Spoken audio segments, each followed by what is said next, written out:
Descobri meu namorado me traindo através de uma foto no Instagram da ex dele. Antes de eu começar a contar a minha história, me digam de onde vocês estão assistindo esse vídeo. Vamos lá, meu nome é Marina, tenho 27 anos, e até 3 semanas atrás eu acreditava que tinha encontrado o amor da minha vida. Rodrigo e eu estávamos juntos há 8 meses, e pela primeira vez em anos eu havia me permitido sonhar com um futuro ao lado de alguém. Ele era tudo o que eu pensava querer, inteligente, bem-sucedido, atencioso. Trabalhávamos na mesma empresa de consultoria, embora em departamentos diferentes, e foi assim que nos conhecemos. No início, ele me contou sobre sua ex-namorada, Helena, com quem havia terminado há cerca de 1 ano. Eles ficaram juntos por 4 anos, mas segundo ele, o relacionamento havia se tornado tóxico nos últimos meses. Ela era possessiva, controladora, e constantemente o acusava de traição sem motivo algum. Quando me falou sobre isso, senti até pena dele. Parecia tão machucado, tão cansado de ter sido incompreendido. O que eu não sabia na época era que Helena ainda trabalhava no mesmo prédio que nós, apenas 3 andares acima, no departamento jurídico. Descobri isso por acaso, numa sexta-feira à tarde, quando estava esperando o elevador para descer ao estacionamento. Ela entrou no elevador no 12º andar, uma mulher elegante, de cabelos castanhos perfeitamente arrumados e um terno cinza que custava mais do que meu salário mensal. Não a reconheci imediatamente, mas algo em seu rosto me pareceu familiar. Foi só quando ela me cumprimentou pelo nome que as peças se encaixaram. Marina, não é? Você deve ser a nova namorada do Rodrigo. Sua voz era calma, quase amigável, mas havia algo em seus olhos que me deixou desconfortável. Confirmei com um aceno de cabeça, tentando manter a compostura. O trajeto até o térreo nunca pareceu tão longo. Ela continuou falando, como se estivéssemos conversando sobre o clima. Ele sempre teve um tipo específico. Cabelos loiros, olhos claros, altura mediana. É interessante como somos todas tão parecidas. Quando as portas se abriram, ela me desejou uma boa tarde e seguiu seu caminho, me deixando ali parada com um frio na barriga que não conseguia explicar. Naquela noite, quando contei para Rodrigo sobre o encontro, ele ficou visivelmente irritado. Ela não deveria ter falado com você. É típico dela tentar causar problemas onde não existem. Mas a semente da dúvida já havia sido plantada. Comecei a reparar em pequenos detalhes que antes passavam despercebidos. Como ele sempre guardava o celular com a tela para baixo quando estávamos juntos. Como às vezes demorava para responder mensagens, alegando estar em reuniões que eu sabia não existiam. Como certas quintas-feiras ele chegava em casa com um perfume diferente grudado na roupa. O dia que mudou tudo foi uma terça-feira do final de outubro.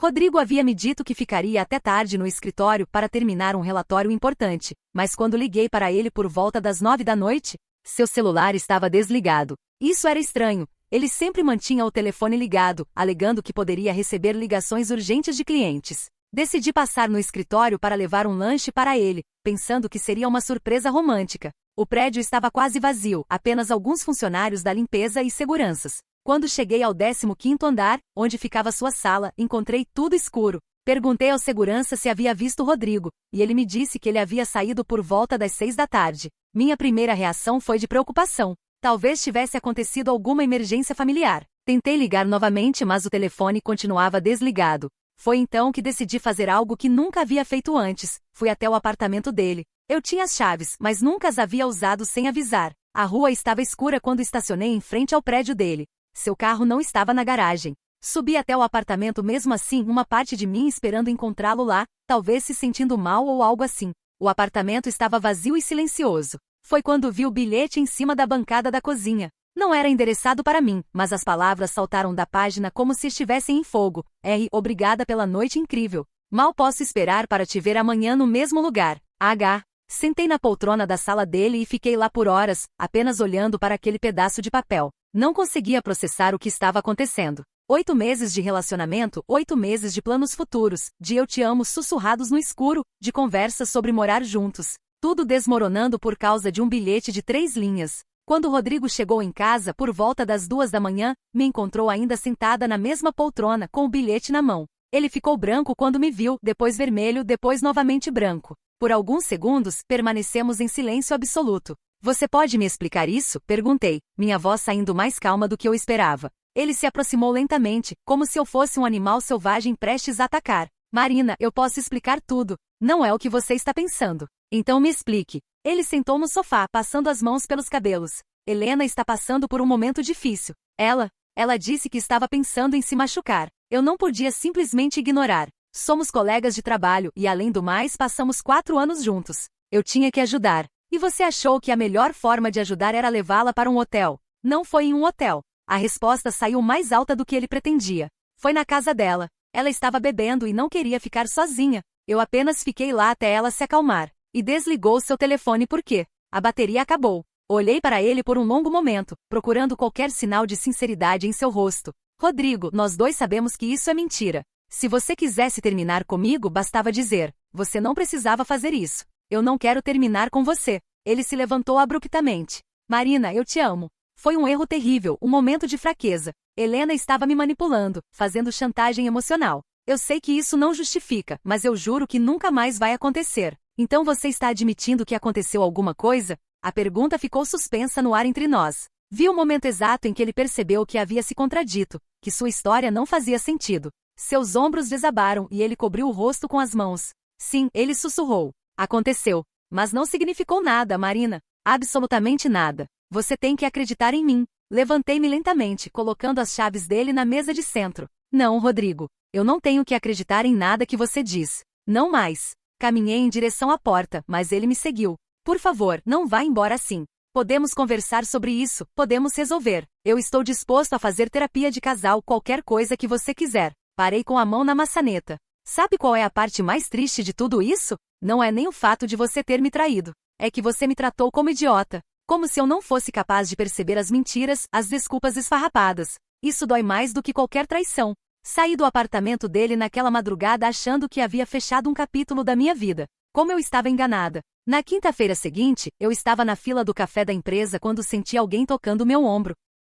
Era Helena. Desta vez, ela não estava com aquele sorriso cordial de elevador. Parecia cansada, com os olhos inchados. Posso falar com você um minuto? Ela perguntou em voz baixa. Saímos da fila e encontramos uma mesa vazia no canto da cafeteria. Ela ficou mexendo no anel que usava no dedo médio antes de começar a falar. Eu sei que você terminou com ele. E como você sabe disso? Porque ele me procurou ontem. Disse que vocês tinham brigado por minha causa e me pediu para esclarecer as coisas com você. Senti uma raiva subindo pelo peito. Então ele está usando você para tentar me reconquistar? Helena balançou a cabeça. Não é bem assim. Marina, preciso te contar algumas coisas sobre Rodrigo que talvez você não saiba. Ela respirou fundo antes de continuar. Rodrigo e eu terminamos há 1 ano, mas nós nunca realmente paramos de nos ver. Não da forma como você imagina. Ela se apressou em esclarecer quando viu minha expressão.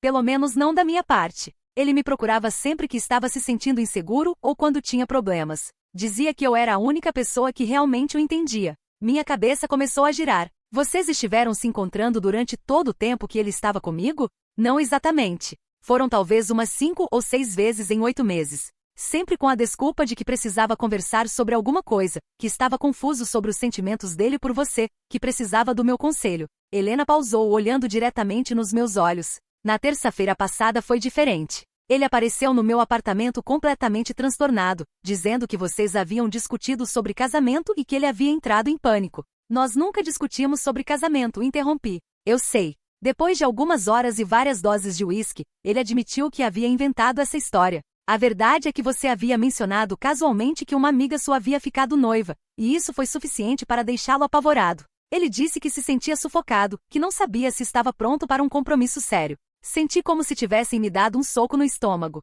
E você dormiu com ele. Sim, a admissão saiu baixa, quase um sussurro. Mas não foi como você está pensando. Ele estava bêbado, chorando, falando sobre como tinha medo de se tornar igual ao pai dele, que abandonou a família. Eu também havia bebido e aconteceu. Mas no momento em que aconteceu, eu percebi que havia sido um erro terrível. Um erro terrível, repeti, sem conseguir esconder o sarcasmo na voz. Marina, eu não estou tentando me justificar. O que fizemos foi errado, e eu sei disso. Mas preciso que você saiba que no dia seguinte, eu disse para ele que não poderíamos mais nos ver. Que ele precisava decidir o que queria da vida e parar de usar as pessoas como muletas emocionais. Ficamos em silêncio por alguns minutos. A cafeteria estava se enchendo com funcionários do almoço, e suas conversas criavam um murmúrio constante ao nosso redor. Por que você está me contando isso? Perguntei finalmente. Porque ele mentiu para você sobre o que aconteceu, e também está mentindo para si mesmo. Ontem, quando ele me procurou, disse que havia contado para você que foi apenas um momento de fraqueza, que não significou nada.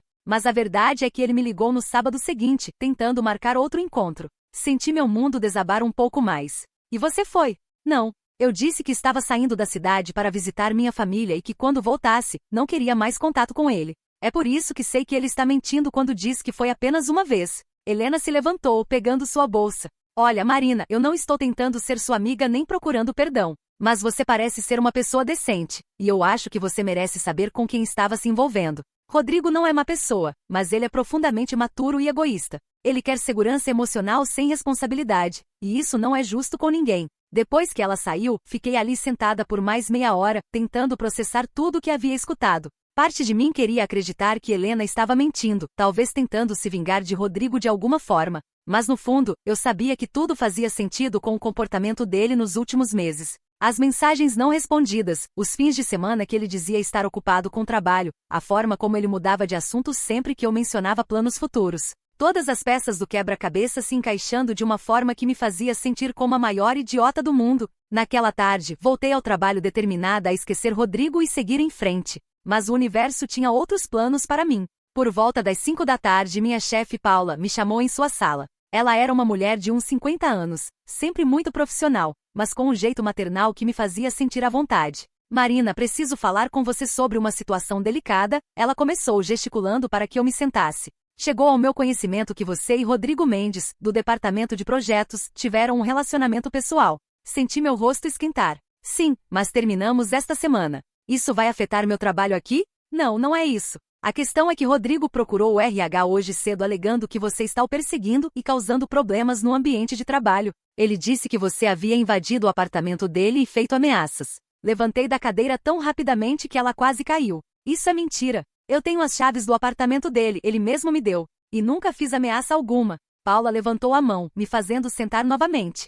Calma, Marina. Eu conheço você há 3 anos e sei do seu caráter. Por isso estou conversando com você primeiro, antes que isso vire um processo formal. Você pode me contar sua versão dos fatos? Respirei fundo e contei tudo. O relacionamento, a descoberta da traição, a conversa com Helena. Paula me escutou sem interromper, fazendo algumas anotações.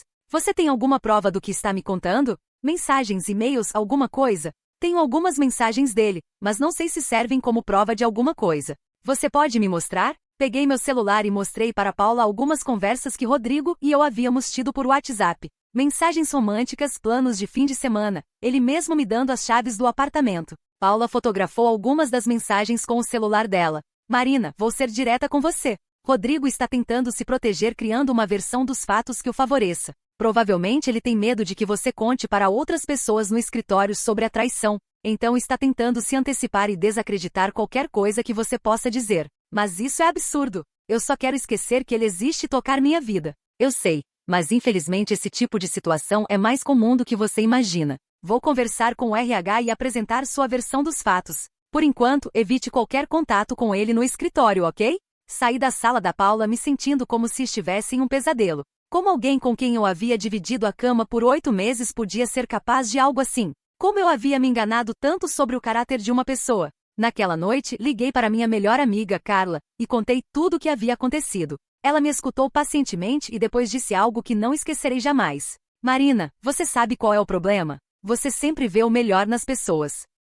É uma qualidade linda, mas também é perigosa. Tem gente neste mundo que vai se aproveitar da sua boa fé sem nenhum remorso. Mas eu não quero virar uma pessoa cínica e desconfiada. E você não precisa. Mas precisa aprender a confiar nos seus instintos. Aposto que em vários momentos durante o relacionamento você sentiu que alguma coisa não estava certa, mas escolheu ignorar. Ela tinha razão. Eu havia ignorado os sinais óbvios por meses, escolhendo acreditar nas explicações de Rodrigo porque era mais fácil do que enfrentar a realidade. Na sexta-feira seguinte, Paula me chamou novamente em sua sala. Desta vez, ela estava acompanhada de Maria, da Diretoria de Recursos Humanos. Marina, começou Maria, investigamos as alegações do Rodrigo e concluímos que não há base para elas. Na verdade, descobrimos algumas inconsistências na versão dele que nos preocupam. Que tipo de inconsistências? Ele alegou que vocês nunca tiveram um relacionamento sério, que foram apenas alguns encontros casuais, e que você estava fantasiando sobre um namoro que não existia. Mas as mensagens que Paula nos mostrou contradizem completamente essa versão.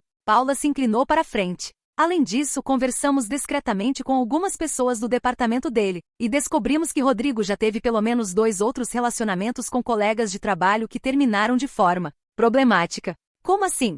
Aparentemente, ele tem um padrão de comportamento.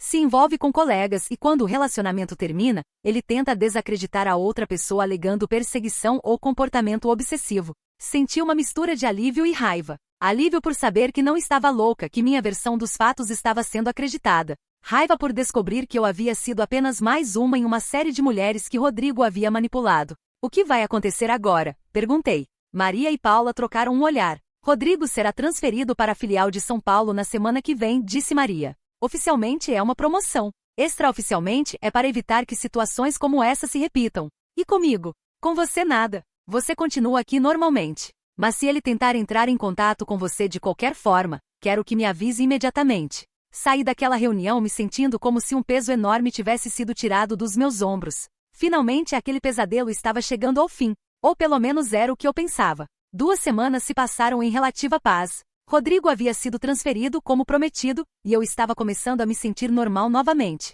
Voltei a sair com as amigas, retomei minha rotina de academia, até comecei a cogitar a possibilidade de conhecer alguém novo. A vida estava voltando aos trilhos. Foi numa quinta-feira à noite que tudo desmoronou novamente. Eu havia saído para jantar com Carla e outras 2 amigas em um restaurante no centro da cidade. Era aniversário da Júlia, e estávamos comemorando com drinks e muita risada. Por volta das 10 da noite, quando estava voltando do banheiro para a nossa mesa, senti alguém me segurando pelo braço. Era Rodrigo. Meu sangue gelou. Ele não deveria estar na cidade, supostamente havia se mudado para São Paulo na semana anterior, mas ali estava ele com uma aparência terrível. Barba por fazer, olhos vermelhos, roupas amarrotadas. Precisamos conversar, ele disse, apertando meu braço com mais força do que deveria. Rodrigo, me solta. Não temos nada para conversar. Você destruiu minha vida, ele continuou, como se não tivesse me escutado. Por sua causa eu perdi meu emprego, minha casa, tudo. Você perdeu seu emprego? Pensei que tivesse sido transferido. Ele deu uma risada amarga. Transferido? Eles me demitiram na terça-feira. Disseram que meu padrão de comportamento representava um risco para a empresa. E tudo por causa das suas mentiras. As pessoas ao nosso redor começaram a olhar. Carla se aproximou, claramente preocupada. Marina, está tudo bem? Não, não está tudo bem, Rodrigo respondeu antes que eu pudesse falar. Sua amiga aqui é uma mentirosa patológica que... Chega, eu interrompi, conseguindo me soltar de seu aperto. Rodrigo, você está bêbado. Vá para casa antes que isso vire uma situação ainda pior. Pior? Ele riu novamente, mas não havia humor nenhum na risada. Marina, você não faz ideia de como as coisas podem ficar piores. Carla já havia sinalizado para o garçom, que estava se aproximando junto com o que parecia ser o gerente do restaurante. A situação estava claramente saindo de controle. Senhor, vou ter que pedir para que se retire, disse o gerente calmamente, mas com firmeza. Rodrigo olhou ao redor, parecendo finalmente perceber que estava sendo observado por várias pessoas. Seus ombros desabaram e por um momento ele voltou a parecer com um homem por quem eu havia me apaixonado. Vulnerável, perdido. Marina, ele disse, sua voz agora quase um sussurro, eu só quero uma chance de explicar, de consertar as coisas. Não há nada para consertar, Rodrigo. Acabou. Você precisa seguir em frente. Ele me olhou por mais alguns segundos, depois saiu do restaurante sem dizer mais nada. Voltei para a mesa com as pernas tremendo, tentando explicar para minhas amigas o que havia acontecido. Você precisa fazer um boletim de ocorrência, disse Júlia imediatamente. Esse cara está claramente instável. Não foi nada tão grave assim, tentei minimizar, mas no fundo sabia que ela tinha razão. No dia seguinte, depois de uma noite mal dormida, liguei para Paula para contar o que havia acontecido. Ela ficou visivelmente preocupada. Marina, preciso te contar uma coisa que não mencionei antes. Quando fizemos a investigação sobre Rodrigo, descobrimos que uma das ex-namoradas dele, que trabalhava na filial de Brasília, havia registrado uma queixa na polícia por perseguição. Senti um arrepio percorrer minha espinha. E o que aconteceu? Aparentemente, depois que terminaram, ele passou meses ligando para ela, aparecendo no apartamento dela, enviando flores e presentes mesmo depois de ela deixar claro que não queria mais contato. Ela teve que mudar de apartamento. Por que vocês não me contaram isso antes? Porque na época achamos que a transferência seria suficiente para resolver o problema. Mas agora, Paula hesitou. Agora acho que você deveria considerar seriamente fazer um boletim de ocorrência. Passei o fim de semana inteiro pensando nisso. Parte de mim ainda tinha dificuldade em aceitar que Rodrigo pudesse ser realmente perigoso. Eu o conhecia, havia dormido ao lado dele por meses. Será que estava exagerando? Na segunda-feira minha dúvida foi sanada de forma definitiva. Cheguei ao escritório e encontrei minha mesa coberta de rosas vermelhas. Dezenas delas, espalhadas por toda a superfície, junto com uma carta. Minha colega de mesa, Sandra, estava me olhando com uma expressão preocupada. Elas chegaram antes de você. O entregador disse que era uma surpresa romântica, ela explicou. Abri a carta com mãos trêmulas. A caligrafia era inconfundivelmente de Rodrigo. Marina, eu sei que você está com raiva, mas não posso viver sem você. Estes 8 meses foram os melhores da minha vida, e eu cometi erros terríveis. Helena não significa nada para mim, nunca significou. Foi apenas um momento de loucura, de pânico sobre nosso futuro juntos. Eu te amo mais do que qualquer coisa no mundo, e se você me der uma chance, vou passar o resto da vida compensando você. Por favor, não jogue fora o que temos. Você é minha alma gêmea, Marina. Sem você eu não sou nada. Rodrigo. Amassei a carta e joguei no lixo, depois peguei todas as rosas e fiz a mesma coisa. Sandra me observava em silêncio. Vai fazer o boletim de ocorrência agora? Ela perguntou suavemente. Sim. Naquela tarde, saí mais cedo do trabalho e fui até a delegacia mais próxima. O delegado que me atendeu, um homem de uns 60 anos com ar paternal, me escutou pacientemente enquanto eu contava toda a história. Olha, moça, ele disse quando terminei, casos como esses são mais comuns do que você imagina. O que você descreveu configura perseguição, principalmente considerando o histórico dele com outras mulheres. Vou registrar sua queixa e orientar para que você documente qualquer tentativa de contato que ele fizer daqui para frente. E se ele continuar me procurando? Então podemos solicitar uma medida protetiva. Por enquanto, vou mandar uma equipe conversar com ele. Às vezes isso é suficiente para a pessoa entender que a situação é séria. Saí da delegacia me sentindo um pouco mais segura, mas ainda apreensiva. Rodrigo havia cruzado uma linha, e eu não tinha ideia de até onde ele estava disposto a ir. A resposta veio 3 dias depois. Eu estava saindo do prédio do escritório quando vi um carro familiar estacionado do outro lado da rua. Era o carro de Rodrigo, e ele estava dentro, me observando. Quando nossos olhos se encontraram, ele desceu do veículo e começou a atravessar a rua na minha direção. Entrei em pânico. Havia várias pessoas saindo do prédio, mas de repente me senti completamente sozinha. Peguei meu celular e disquei 190, mantendo o dedo sobre o botão de chamada. Marina, por favor, só um minuto, ele gritou quando estava chegando perto. Rodrigo, há uma queixa contra você na delegacia. Se você se aproximar de mim, vou ligar para a polícia agora mesmo. Ele parou a uns 5 metros de distância, levantando as mãos como se fosse se render. Eu só quero conversar. 5 minutos. Não. Por favor, você me deve pelo menos isso. Eu não te devo nada. Foi então que vi a mudança em sua expressão. A máscara de vulnerabilidade caiu, e por alguns segundos eu vi algo que me aterrorizou. Raiva pura, sem filtros. Você acha que pode me destruir e depois simplesmente seguir em frente?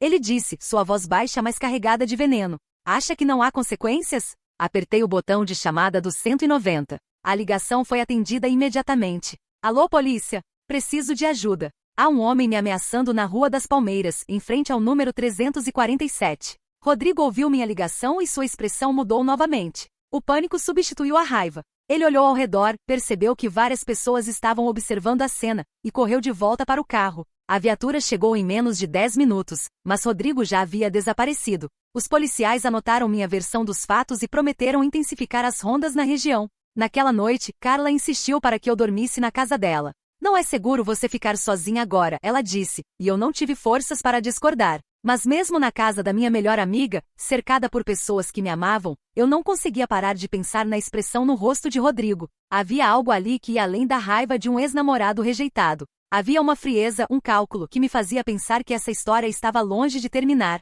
E eu estava certa. Na semana seguinte, as coisas escalaram de uma forma que eu jamais poderia ter imaginado. Começou com coisas pequenas, quase imperceptíveis. Minha conta do Instagram foi invadida, e quando consegui recuperá-la, descobri que alguém havia enviado mensagens comprometedoras para vários dos meus contatos profissionais, se passando por mim. Mensagens de teor sexual, insinuações sobre minha vida íntima. Passei horas explicando para colegas e clientes que minha conta havia sido hackeada. Depois foram as avaliações falsas online. Alguém havia criado perfis falsos em sites de relacionamento usando minhas fotos, com descrições vulgares e informações pessoais verdadeiras, meu local de trabalho, academia que frequentava, restaurantes favoritos. Descobri isso quando um estranho me abordou na rua dizendo que havia me encontrado online. O pior foi quando começaram a chegar entregas no meu apartamento. Pizzas que eu não havia pedido, flores funerárias, até mesmo um stripper que disse ter sido contratado para uma festa surpresa. Minha vizinha, Dona Conceição, uma senhora de 70 anos, quase teve um infarto quando abriu a porta pensando que era o entregador da farmácia. Cada incidente isoladamente poderia ser explicado como coincidência, mas juntos formavam um padrão óbvio. Rodrigo estava sistematicamente tentando destruir minha reputação e minha paz de espírito. O delegado que havia atendido meu caso, Dr. Santos, me chamou para uma conversa. Marina, tentamos localizar Rodrigo para intimá-lo, mas ele não está mais no endereço que tínhamos no sistema. O apartamento está vazio sem móveis. Os vizinhos disseram que ele se mudou há uma semana. Então ele está foragido? Não exatamente. Ele não quebrou nenhuma lei que justifique uma prisão, pelo menos não ainda. Mas o comportamento dele está claramente escalando. Sugiro que você considere seriamente mudar sua rotina, talvez até sair da cidade por um tempo. Eu não posso simplesmente abandonar minha vida por causa dele. Dr. Santos suspirou. Marina, já vi casos como esse antes. Na minha experiência, homens como Rodrigo só param quando são forçados a parar. E às vezes nem assim. Saí da delegacia com um frio na barriga que não tinha nada a ver com o tempo. A situação havia saído completamente do meu controle, e eu me sentia como uma presa sendo caçada. Foi Carla quem sugeriu que eu contratasse um detetive particular. Conheci um cara que fez um trabalho para uma amiga minha num caso de pensão alimentícia. Ele é discreto e competente. Roberto Silva era um homem de uns 50 anos, ex-policial, com uma aparência que inspirava confiança. Quando contei minha história para ele, ele me ouviu sem interromper, fazendo algumas anotações ocasionais. O que você descreveu é stalking clássico, ele disse quando terminei. A escalada é previsível. Primeiro tentativas de reconciliação, depois ameaças veladas, depois sabotagem da reputação da vítima. O próximo passo geralmente envolve o quê? Confronto físico. Ou tentativas de prejudicar pessoas próximas a você. Senti meu estômago revirar. Minha família. Ele pode tentar fazer algo com minha família? É possível. Me dê os dados dos seus familiares mais próximos. Vou orientá-lo sobre precauções básicas. Passei o resto da tarde ligando para meus pais, meu irmão, minha irmã, explicando a situação sem entrar em detalhes demais para não preocupá-los excessivamente. Meu pai, sempre protetor, quis vir para a cidade imediatamente, mas consegui convencê-lo de que isso só pioraria as coisas. Roberto começou a trabalhar no caso na mesma semana. Ele descobriu que Rodrigo havia realmente perdido o emprego, mas não apenas por causa da nossa situação. Aparentemente ele havia sido acusado de apropriação indébita, usava o cartão corporativo para gastos pessoais, incluindo presentes caros para Helena e, posteriormente, para mim. Ele está numa espiral descendente, Roberto me explicou durante uma de nossas reuniões. Perdeu o emprego, provavelmente está com problemas financeiros, e na cabeça dele, você é culpada por tudo. É um perfil perigoso. Conseguiu descobrir onde ele está morando? Ainda não. Ele está se movendo bastante, provavelmente ficando na casa de amigos diferentes. Mas vou encontrá-lo. Enquanto Roberto trabalhava, eu tentava manter uma aparência de normalidade. Continuava indo trabalhar, saindo com as amigas, fazendo minhas atividades habituais. Mas sempre com um olho no retrovisor, sempre verificando se não estava sendo seguida. Foi numa sexta-feira à noite que tudo mudou definitivamente. Eu estava jantando sozinha em casa, assistindo Netflix, quando escutei barulhos na porta. Não eram batidas normais, soavam como alguém mexendo na fechadura. Meu sangue gelou. Peguei meu celular e liguei imediatamente para Roberto, sussurrando no telefone. Acho que tem alguém tentando entrar no meu apartamento. Onde você está exatamente? No quarto, com a porta trancada. Fica na linha comigo. Já estou ligando para a polícia. Não saia do quarto por nada. Os ruídos continuaram por mais alguns minutos, depois pararam. Ficamos em silêncio absoluto, eu no quarto, Roberto do outro lado da linha, até que escutamos sirenes se aproximando. Quando os policiais chegaram, não encontraram ninguém. Mas havia marcas evidentes na fechadura da minha porta. Alguém havia tentado forçá-la com algum objeto pontiagudo. Também encontraram isso debaixo da porta, um bilhete manuscrito. Você pode correr, Marina, mas não pode se esconder para sempre. Nós tínhamos algo especial, e você jogou fora como se fosse lixo. Agora vai descobrir como é perder tudo que ama. A caligrafia era de Rodrigo, sem dúvida. Dr. Santos chegou ao meu apartamento uma hora depois, acompanhado de uma delegada mais jovem que ele apresentou como Doutora Carvalho, especialista em crimes contra a mulher. Marina, disse Doutora Carvalho, com essa tentativa de invasão domiciliar e a ameaça explícita no bilhete, agora temos base legal para um mandado de prisão preventiva. Ele cruzou a linha. Mas vocês ainda não sabem onde ele está. Vamos encontrá-lo. Roberto já nos passou todas as informações que coletou, e vamos monitorar todos os lugares que ele frequentava. Enquanto isso, não é seguro você ficar aqui. Vou ficar na casa da Carla. Não. A voz de Roberto foi firme. Ele provavelmente conhece sua rotina, sabe onde você costuma ir, precisa sair da cidade por alguns dias, ficar num lugar que ele não conheça.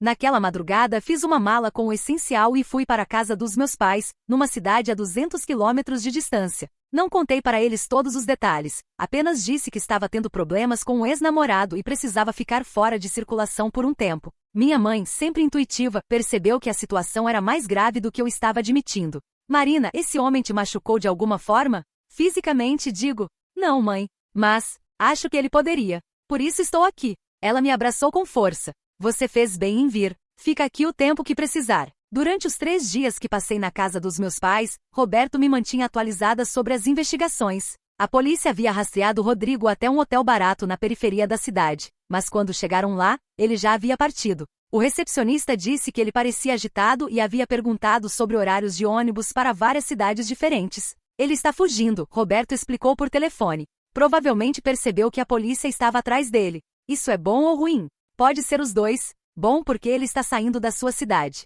Ruim porque homens em fuga às vezes fazem coisas desesperadas antes de desaparecer completamente. Na terça-feira seguinte voltei para casa. O prédio havia reforçado a segurança, agora havia um porteiro 24 horas e câmeras em todos os andares. Mesmo assim, eu mal conseguia dormir, sobressaltando com qualquer barulho. Foi na quinta-feira que recebi a ligação que mudaria tudo novamente. Era Helena. Marina, preciso falar com você urgentemente. É sobre Rodrigo. O que tem ele? Ele me procurou ontem. Está diferente. Assustador. Acho que vai fazer alguma besteira. Que tipo de besteira? Não sei exatamente, mas ele falou coisas sobre fazer justiça, e sobre como vocês duas haviam destruído a vida dele. Marina, eu estou com medo. Meu coração disparou. Onde você está agora? Na casa da minha irmã, em Campinas. Saí da cidade porque ele descobriu meu endereço novo. Mas Marina, ele me fez perguntas sobre você. Onde você trabalha, onde mora, que academia frequenta. Ele sabe tudo sobre sua rotina. A ligação caiu, e quando tentei ligar de volta, o telefone estava desligado.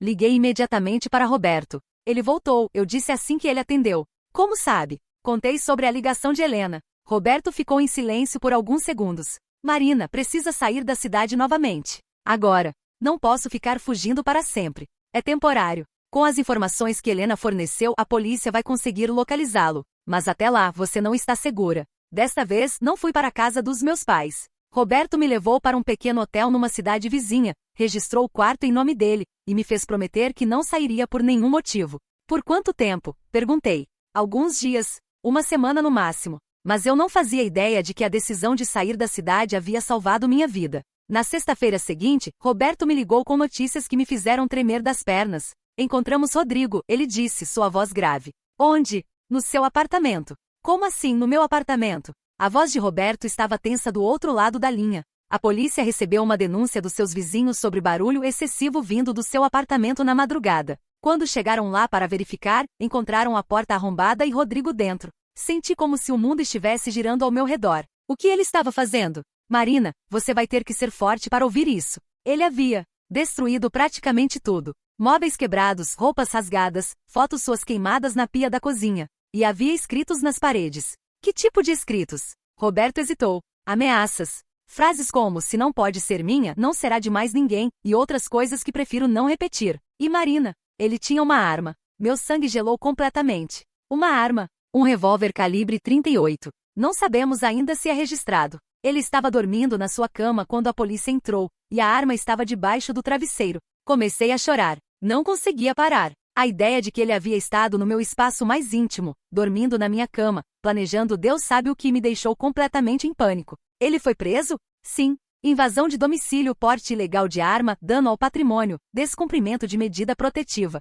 Vai ficar preso por um bom tempo, especialmente considerando que já havia um mandado contra ele. E agora? Agora você está segura. Mas Marina precisa entender uma coisa. Você não pode voltar para aquele apartamento. Pelo menos não sozinha e não tão cedo. Passei mais 3 dias no hotel, tentando processar tudo o que havia acontecido. Carla veio me buscar no sábado, e quando chegamos ao meu prédio para avaliar os danos, quase desmaiei. Meu apartamento parecia ter sido atingido por um furacão. Rodrigo havia quebrado sistematicamente cada objeto que tinha algum valor sentimental para mim. Fotos da minha formatura, presentes da minha família, livros que eu colecionava desde a adolescência. Tudo destruído com uma fúria meticulosa. Mas o pior foram as paredes. Com tinta vermelha, depois descobri que era batom. Ele havia escrito mensagens por todo o apartamento. Puta mentirosa, você vai pagar. E no espelho do meu quarto, escrito em letras grandes, morte antes da desonra. Meu Deus, sussurrou Carla. Marina, esse homem é completamente doente. Não consegui ficar lá nem por 5 minutos. Saímos e fomos direto para a delegacia, onde Dr. Santos nos estava esperando. Como ele conseguiu entrar? Perguntei. Forçou a fechadura da porta dos fundos do prédio, depois subiu pela escada de emergência. As câmeras pegaram tudo. Ele estava lá pelo menos 2 dias antes de ser descoberto. 2 dias? Sim. E Marina, há algo mais que você precisa saber. Quando revistamos os pertences dele, encontramos isto. Dr. Santos me mostrou um caderno pequeno, espiral, com páginas e páginas de anotações escritas à mão. Reconheci a caligrafia de Rodrigo imediatamente. É um diário. Ou melhor, um planejamento. Ele havia documentado sua rotina por semanas. Que horas você saía de casa, que caminho tomava para o trabalho, onde almoçava, que dia da semana ia à academia. Ele sabia tudo. Folheei algumas páginas com mãos trêmulas. Havia até esboços do layout do meu apartamento, com anotações sobre onde ficavam as chaves sobressalentes, que tipo de fechadura eu tinha, em qual quarto eu dormia. Mas a parte mais aterrorizante estava nas últimas páginas. Rodrigo havia escrito o que ele chamava de plano final. Envolveu esperar-me chegar em casa numa quinta-feira à noite, exatamente a noite em que eu estava jantando sozinha e ouvi os ruídos na porta. Segundo suas anotações, ele pretendia me confrontar sobre o que eu havia feito com sua vida. Se eu se recusasse a ouvir razão, ele usaria a arma para me ensinar uma lição, e depois se juntaria a mim para sempre. Era um plano de homicídio seguido de suicídio, documentado em detalhes macabros. Dr. Santos, perguntei, minha voz saindo como um sussurro, se eu não tivesse saído da cidade. Prefiro não especular sobre isso, Marina. O importante é que você está viva e segura. Mas nós dois sabíamos a resposta. Se eu tivesse estado em casa naquela quinta-feira, provavelmente não estaria ali para contar a história. Doutora Carvalho, que havia estado em silêncio durante toda a conversa, finalmente falou. Marina, casos como esses são mais comuns do que as pessoas imaginam. A cada ano, centenas de mulheres são mortas por ex-companheiros que não aceitam o fim do relacionamento. Você teve sorte, mas também foi inteligente. Suas decisões, fazer o boletim de ocorrência, contratar o detetive, sair da cidade quando as coisas escalaram, provavelmente salvaram sua vida. E agora? Quanto tempo ele vai ficar preso? Com todas as acusações e considerando que foi pego em flagrante com uma arma numa invasão domiciliar, provavelmente de 3 a 5 anos. Mas Marina, você precisa estar preparada para o fato de que ele pode tentar entrar em contato com você da prisão. Cartas, ligações através de terceiros. E depois, quando ele sair, Dr. Santos e Doutora Carvalho trocaram um olhar. Vamos lidar com isso quando chegar a hora. Por enquanto, o importante é você reconstruir sua vida. Mas como se reconstrói uma vida depois de algo assim?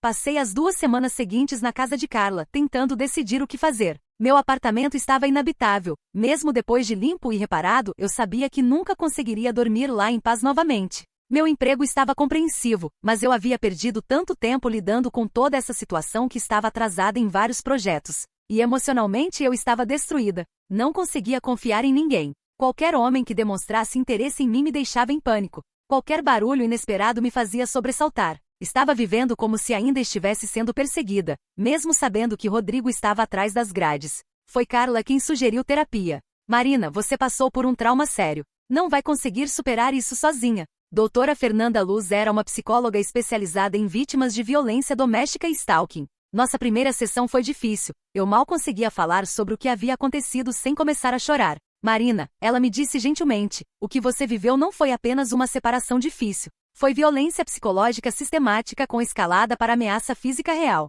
É normal que você esteja se sentindo assim. Mas como eu não vi os sinais? Como me envolvi com uma pessoa capaz disso? Porque pessoas como Rodrigo são muito hábeis em esconder sua verdadeira natureza no início. Eles se apresentam como parceiros ideais, atenciosos, carinhosos. Os comportamentos problemáticos só aparecem depois que a vítima já está emocionalmente envolvida. Então eu sou uma vítima? Você é uma sobrevivente, Marina. Há uma diferença importante. As sessões com doutora Fernanda se tornaram minha âncora. Lentamente comecei a entender que nada do que havia acontecido era culpa minha. Que eu havia agido corretamente ao confiar nos meus instintos e buscar ajuda. Que estar viva e intacta já era uma vitória. 3 meses depois da prisão de Rodrigo, tomei uma decisão que mudaria minha vida mais uma vez. Ia me mudar de cidade. Paula, minha chefe, havia recebido uma proposta de uma empresa parceira em Florianópolis. Era uma promoção, um aumento significativo de salário, e a chance de recomeçar em um lugar onde ninguém conhecia minha história. Você tem certeza? Perguntou Carla quando contei minha decisão.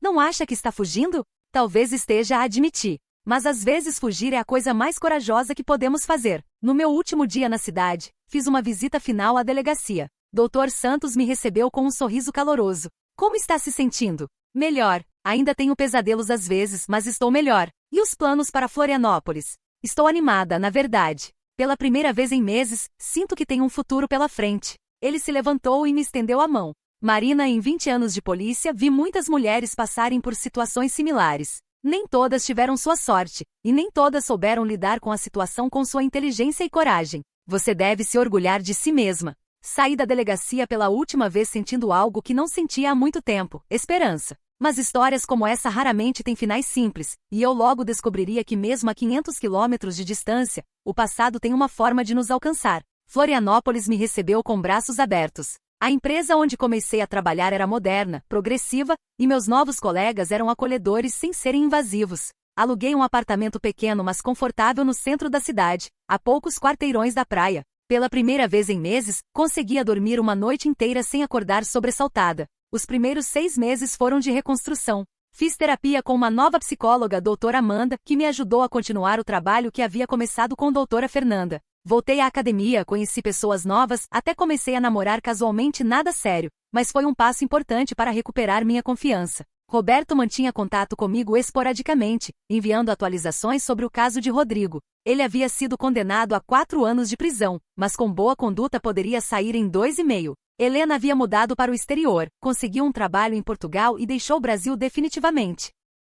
Por um tempo, acreditei que finalmente havia deixado aquele pesadelo para trás. Foi numa manhã de domingo, quase 8 meses depois da mudança, que tudo começou novamente. Estava tomando café na varanda do meu apartamento quando meu celular tocou. Era um número desconhecido, com DDD da minha cidade antiga. Normalmente eu não atenderia, mas pensei que pudesse ser algo relacionado ao trabalho. Alô? Silêncio do outro lado da linha. Alô? Tem alguém aí? Mais silêncio, depois o som de alguém respirando pesadamente. Quem é? A ligação foi encerrada. Uma sensação familiar de desconforto tomou conta de mim, mas tentei ignorar. Poderia ser qualquer coisa, engano, trote, problema na linha. Não necessariamente tinha relação com Rodrigo. Mas quando a mesma coisa aconteceu na terça-feira seguinte, e depois na quinta, soube que não era coincidência. Na sexta-feira, o telefone tocou novamente. Desta vez, quando atendi, escutei uma voz que reconheci imediatamente. Olá, Marina. Era Rodrigo. Meu sangue gelou. Como você conseguiu meu número? Você deveria estar preso.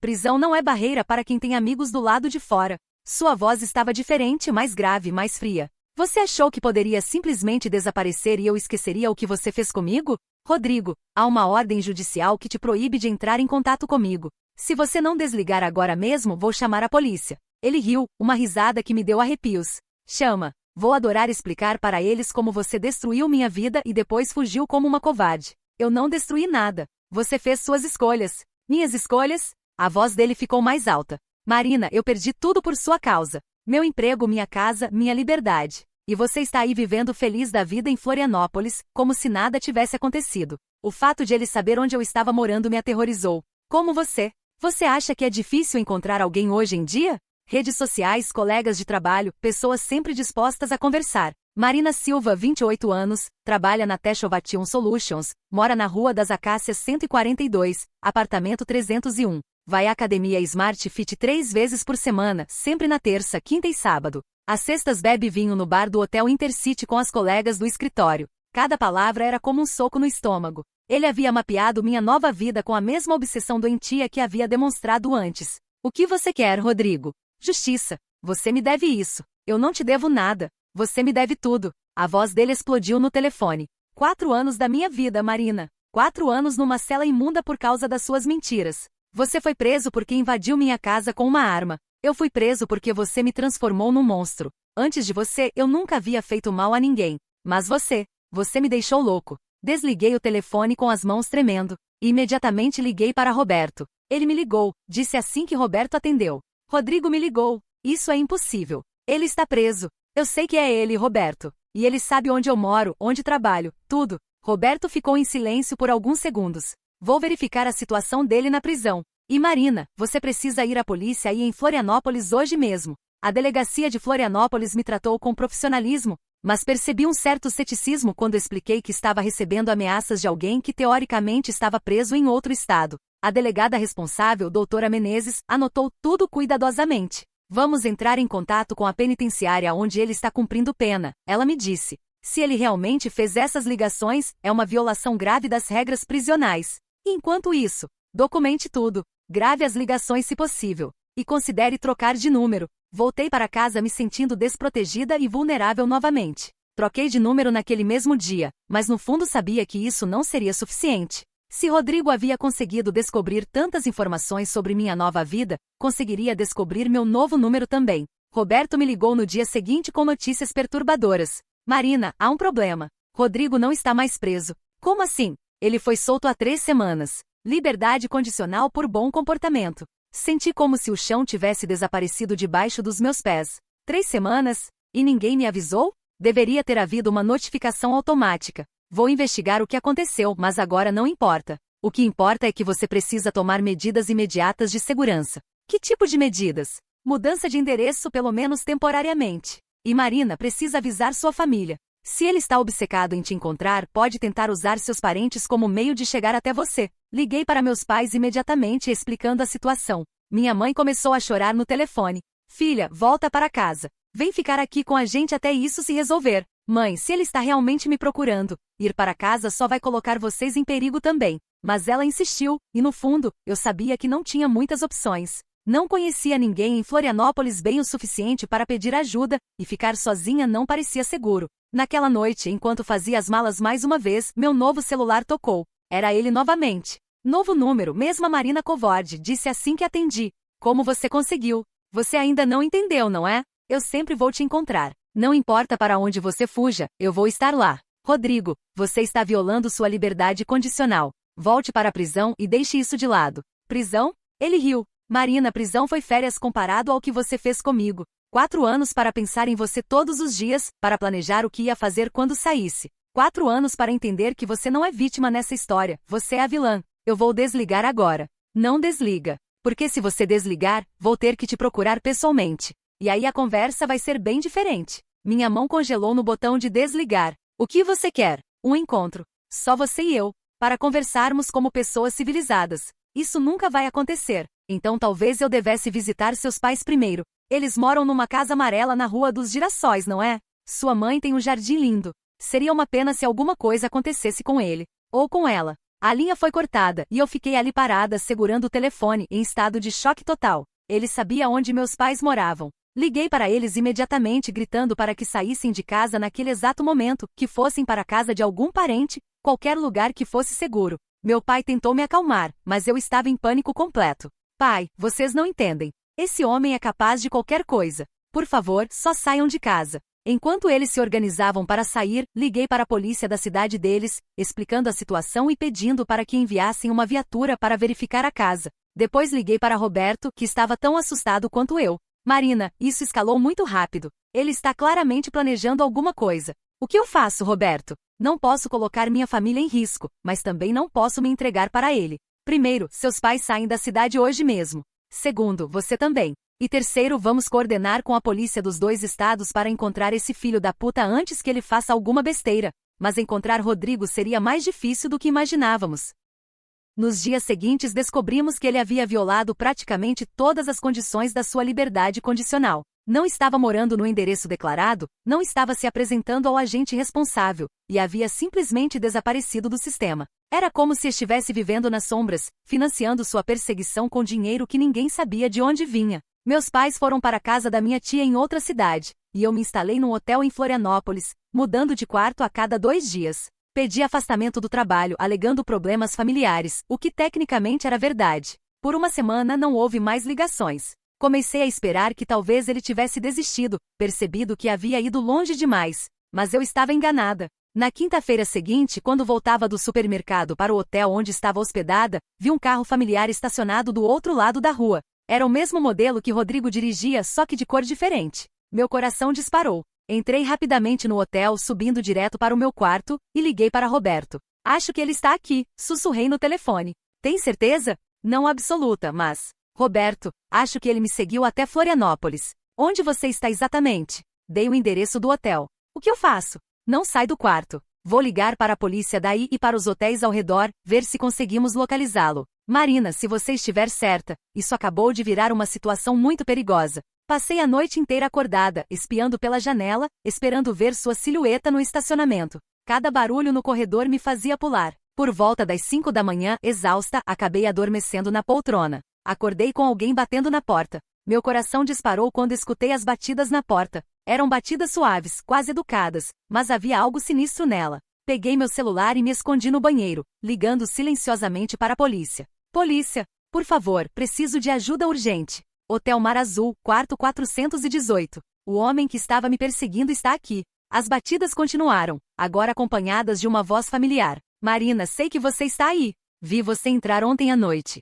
Era Rodrigo. Depois de meses de ligações, finalmente ele havia me encontrado. Só quero conversar, Marina. 5 minutos. Depois disso prometo que vou embora e nunca mais vou incomodar você. Eu sabia que era mentira, mas sua voz soava estranhamente calma, quase resignada, diferente da raiva que demonstrara nas ligações. A polícia está vindo, gritei através da porta. Vá embora agora e talvez não seja tarde para resolver isso de forma civilizada. Não vai dar tempo para a polícia chegar, Marina. E você sabe disso. Escutei um barulho metálico. Ele estava forçando a fechadura, como havia feito no meu apartamento meses atrás. O pânico tomou conta de mim completamente. Corri para a janela, mas estava no quarto andar. Pular seria suicídio. Procurei algo que pudesse usar como arma. Só havia uma cadeira e uma luminária pequena. A porta se abriu. Rodrigo entrou lentamente e a primeira coisa que notei foi como ele havia mudado. Estava mais magro, com cabelo comprido e barba descuidada. Usava roupas sujas e tinha uma expressão nos olhos que me aterrorizou, uma mistura de obsessão e desespero. Finalmente ele disse, fechando a porta atrás de si. Você não faz ideia de quanto foi difícil te encontrar. Rodrigo, por favor, você ainda pode parar com isso. Sai agora e procure ajuda. Você precisa de tratamento. Ele balançou a cabeça, como se eu fosse uma criança que não entendia algo óbvio. Ajuda. Marina, você acha que eu estou doente? Eu não estou doente. Eu estou apaixonado. E você destruiu esse amor com suas mentiras e manipulações. Que mentiras? Que manipulações? Você me traiu com sua ex-namorada. Você me forçou a fazer isso. Ele gritou, sua máscara de calma finalmente caindo. Você estava me pressionando, falando de casamento, fazendo planos. Eu entrei em pânico e cometi um erro. Um erro pelo qual pedi perdão 1000 vezes. Um erro? Rodrigo, você dormiu com ela, depois mentiu para mim, depois tentou me desacreditar no trabalho, depois invadiu minha casa com uma arma. Porque você não me deu escolha. Você me rejeitou, me humilhou, fez todo mundo acreditar que eu era um monstro. Escutei sirenes se aproximando. A polícia estava chegando. Rodrigo ouviu também. Sua expressão mudou mais uma vez, agora para algo que só posso descrever como pura fúria. Eles não vão me levar vivo de novo, Marina. 2 anos e meio naquela cela imunda sonhando com este momento. E não vai acabar assim. Foi quando vi que ele tinha algo na mão. Não era uma arma desta vez, era uma faca. Rodrigo, não faça isso. Você não quer machucar ninguém. Você não é esse tipo de pessoa. Não sou? Ele sorriu, mas era um sorriso assustador. Marina, você sabe quantas vezes eu sonhei em te matar nos últimos 2 anos? Quantas formas diferentes imaginei de fazer você pagar pelo que fez comigo? Os passos no corredor ficaram mais altos. A polícia estava subindo. Mas sabe de uma coisa? Eu percebi que te matar seria muito fácil, muito rápido. Você merece sofrer como eu sofri. Ele se aproximou de mim, e instintivamente peguei a cadeira, colocando-a entre nós. O que eu vou fazer é muito melhor. Vou me matar bem aqui, na sua frente. E vou deixar um bilhete explicando que foi tudo culpa sua. Que você me perseguiu, me atormentou até eu não conseguir mais viver. A porta do quarto explodiu quando a polícia arrombou. Polícia! Largue a arma. Rodrigo olhou para os policiais, depois para mim, depois para a faca na sua mão. Não é uma arma, ele disse calmamente. É uma ferramenta de justiça. E antes que qualquer um pudesse reagir, ele virou a faca contra si mesmo. O que aconteceu nos segundos seguintes foi um borrão. Gritos, policiais se movendo, sangue no tapete. Consegui ver quando um dos policiais conseguiu desarmar Rodrigo, mas ele já havia se ferido gravemente no pescoço. A ambulância chegou em menos de 10 minutos, mas já era tarde. Rodrigo morreu no caminho para o hospital. Os dias que se seguiram foram um turbilhão de depoimentos, reportagens e procedimentos legais. A mídia local pegou a história e transformou em manchete. Homem mata-se em hotel após perseguir ex-namorada. Meu nome foi mantido em sigilo, mas mesmo assim me senti exposta e vulnerável. Dr. Santos veio de São Paulo para me dar apoio durante os procedimentos. Numa conversa que tivemos depois de um dos depoimentos, ele me disse algo que nunca esqueci. Marina, eu sei que você deve estar se sentindo culpada de alguma forma. É natural. Mas quero que entenda uma coisa, nada do que aconteceu foi culpa sua. Rodrigo fez suas escolhas em cada passo dessa história. A única culpada aqui foi a obsessão doentia dele. Mas se eu tivesse agido diferente desde o início, se tivesse conversado mais com ele quando descobri a traição, se tivesse tentado entender. Não, ele me interrompeu firmemente. Marina, homens como Rodrigo não podem ser consertados com conversas ou compreensão. Eles veem as mulheres como propriedades, não como pessoas. E quando essa propriedade tenta se libertar, eles fazem qualquer coisa para retomá-la. Helena voltou do exterior para o funeral. Nos encontramos brevemente antes da cerimônia, numa conversa que foi ao mesmo tempo dolorosa e libertadora. Marina, preciso te pedir desculpas, ela disse, com os olhos inchados de tanto chorar. Por tudo. Por ter dormido com ele. Por não ter te contado antes sobre o histórico dele, por não ter percebido o quão perigoso ele era. Helena, nós duas fomos vítimas dele. De formas diferentes, mas fomos. Eu me sinto tão culpada. Se eu não tivesse cedido naquela noite. Ele teria encontrado outra desculpa, outra pessoa para culpar. O problema nunca foi você ou eu. O problema foi sempre ele. O funeral foi pequeno, apenas família próxima e alguns colegas antigos de trabalho. Fui porque senti que precisava de um encerramento, uma forma de finalizar essa história de uma vez por todas. A mãe de Rodrigo se aproximou de mim depois da cerimônia. Você é a Marina? Ela perguntou, e eu confirmei com um aceno de cabeça. Esperava raiva, acusações, talvez até agressão. Em vez disso, ela me abraçou. Sinto muito pelo que meu filho fez com você, ela disse, chorando. Eu sabia que ele tinha problemas, desde pequeno. Sempre foi obsessivo, possessivo. Mas eu nunca imaginei que chegaria a esse ponto. Senhora Mendes, Não, deixe-me falar. Rodrigo era meu filho e eu o amava, mas o que ele fez foi imperdoável. E sei que se ele tivesse sobrevivido, você nunca teria paz. De uma forma terrível, talvez seja melhor assim. Foi uma das conversas mais difíceis da minha vida, mas também uma das mais importantes. Pela primeira vez desde que tudo começou, senti que alguém da família dele reconhecia a gravidade do que havia acontecido. Voltei para Florianópolis 2 semanas depois, mas não para ficar. Durante todo aquele pesadelo, havia percebido que não conseguiria mais viver normalmente no Brasil. Rodrigo havia contaminado não apenas minha paz de espírito, mas também minha sensação de segurança em qualquer lugar no país. Paula, minha chefe, me ofereceu uma transferência para a filial da empresa na Alemanha. Era uma oportunidade que normalmente levaria anos para conseguir, mas dadas as circunstâncias, ela conseguiu acelerar o processo. Você tem certeza? Perguntou Carla quando contei meus planos. A Alemanha é muito longe. Exatamente por isso que quero ir, preciso de um recomeço completo, Carla. Em um lugar onde ninguém conhece essa história, onde posso ser apenas Marina, não a mulher que foi perseguida pelo ex-namorado, ponto. Ela entendeu, embora tenha ficado triste com minha partida. Roberto me ajudou com os últimos detalhes legais. Quando nos despedimos, ele me deu um conselho que carrego comigo até hoje. Marina, não deixe essa experiência te transformar em uma pessoa amarga ou desconfiada. O que você viveu foi excepcional, não normal. A maioria dos homens não são como Rodrigo. Quando você estiver pronta para amar de novo, e você vai estar, não deixe o fantasma dele estragar suas chances de ser feliz. Hoje, 3 anos depois, moro em Munique. Trabalho numa empresa de tecnologia, tenho um apartamento pequeno mas aconchegante, e aos poucos reconstruí minha vida. Ainda faço terapia, provavelmente sempre vou fazer, mas não é mais sobre superar traumas, é sobre manter minha saúde mental em dia. Estou namorando há 8 meses. Thomas é alemão, engenheiro como eu, e no início foi difícil confiar nele. Tive que contar minha história algumas semanas depois que começamos a nos ver, porque estava tendo ataques de pânico sempre que ele fazia perguntas sobre minha vida no Brasil. Ele me escutou sem julgamentos, e depois disse algo que me marcou. Marina, obrigado por confiar em mim com essa história. E quero que saiba que se você precisar de tempo ou espaço a qualquer momento, é só me dizer. Não vou pressionar você por nada. É isso que Rodrigo nunca entendeu, que amor verdadeiro não é posse, é liberdade. É dar espaço para a pessoa ser quem ela é, não tentar moldá-la no que você quer que ela seja. Ainda tenho pesadelos ocasionalmente. Às vezes acordo no meio da noite achando que escutei a voz dele, ou sonho que ele está batendo na porta. Nesses momentos Thomas me abraça e me lembra de que estou segura, de que Rodrigo não pode mais me machucar. Meus pais vieram me visitar no Natal passado. Foi a primeira vez que os vi desde que tudo aconteceu, e chorei muito quando os abracei no aeroporto. Minha mãe me disse que estava orgulhosa da mulher forte que eu havia me tornado, e meu pai, que sempre foi homem de poucas palavras, apenas sussurrou no meu ouvido.